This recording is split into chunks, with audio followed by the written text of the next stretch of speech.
এক মুহূর্তের ভুলে যেখানে সব শেষ হয়ে যেতে পারে। আর এই রণক্ষেত্রে এক অপরিহার্য কিন্তু ভয়ানক অস্ত্র হল হ্যান্ড গ্রেনেড। ছোট, কিন্তু এর ধ্বংসাত্মক ক্ষমতা অবিশ্বাস্য। কিন্তু আপনি কি কখনো ভেবেছেন একটি সাধারণ ধাতব পিণ্ড কিভাবে পৃথিবীর সবচেয়ে মারাত্মক ডেটোনেটরে পরিণত হয়? আজ আমরা প্রবেশ করব একটি গ্রেনেড ফ্যাক্টরির গোপন জগতে। দেখব ধাতু ঢালাই থেকে শুরু করে চূড়ান্ত বিস্ফোরক ভরার সম্পূর্ণ প্রক্রিয়া। প্রস্তুত হন, কারণ আমরা দেখতে চলেছি ইনসাইড দ্য গ্রেনেড ফ্যাক্টরি। গ্রেনেডের প্রাণকেন্দ্র হল তার বডি বা কেসিং। এটি সাধারণত ঢালাই লোহা বা ইস্পাত দিয়ে তৈরি হয়। এর প্রধান উদ্দেশ্য দুটি: বিস্ফোরকটিকে ধরে রাখা এবং বিস্ফোরণের সময় এটি নিজেই হাজারো ছোট ছোট খণ্ডে ভেঙে গিয়ে শ্র্যাপনেল তৈরি করা। প্রথমে উচ্চমানের ইস্পাতের পিণ্ডকে বিশাল চুল্লিতে গলানো হয়। এরপর সেই গলিত ধাতুকে বিশেষ ছাঁচে ঢেলে গ্রেনেডের প্রাথমিক আকার দেওয়া হয়।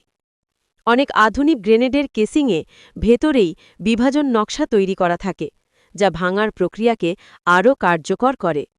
ধাতব কেসিংটি ঠান্ডা হওয়ার পর এটি যন্ত্রপাতির মাধ্যমে মসৃণ করা হয় এবং নিখুঁত আকার ও ওজনে আনা হয়।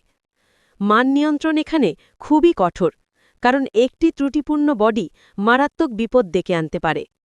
গ্রেনেডের সবচেয়ে জটিল অংশ হল তার ফিউজ মেকানিজম, যা বিস্ফোরণের সময়কে নিয়ন্ত্রণ করে। এটি মূলত 4টি প্রধান অংশ নিয়ে গঠিত: নিরাপত্তা পিন ও লিভার। এই দুটি উপাদান যতক্ষণ পিনটি লাগানো থাকে ততক্ষণ স্প্রিং লোডেড স্ট্রাইকারকে স্থির রাখে। স্ট্রাইকার পিন ও লিভার খুলে যাওয়ার পর স্প্রিংয়ের ধাক্কায় এটি পারকাশন ক্যাপে আঘাত করে। পারকাশন ক্যাপ স্ট্রাইকারের আঘাতে একটি ছোট্ট স্ফুলিঙ্গ তৈরি হয়। ডিলে উপাদান ও ডেটোনেটর স্ফুলিঙ্গটি ধীর গতিতে জ্বলা ডিলে উপাদানকে অগ্নিসংযোগ করে।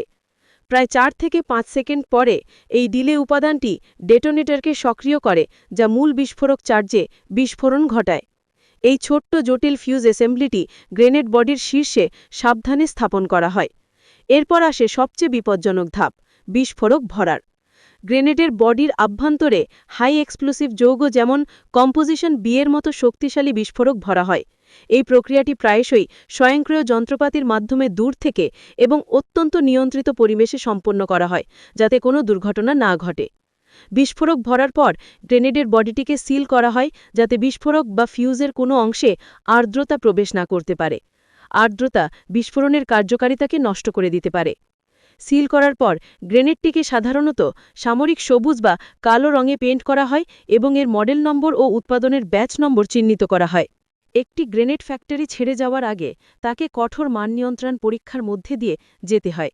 এর মধ্যে অন্তর্ভুক্ত ফিউজ টাইমিং পরীক্ষা, ডিলে উপাদানটি ঠিক 4 থেকে 5 সেকেন্ডের জন্য জ্বলছে কিনা। শার্পনেল পরীক্ষা, এর বিস্ফোরণ ক্ষমতা প্রত্যাশিত বিভাজন এবং ব্যাসার্ধ তৈরি করছে কিনা।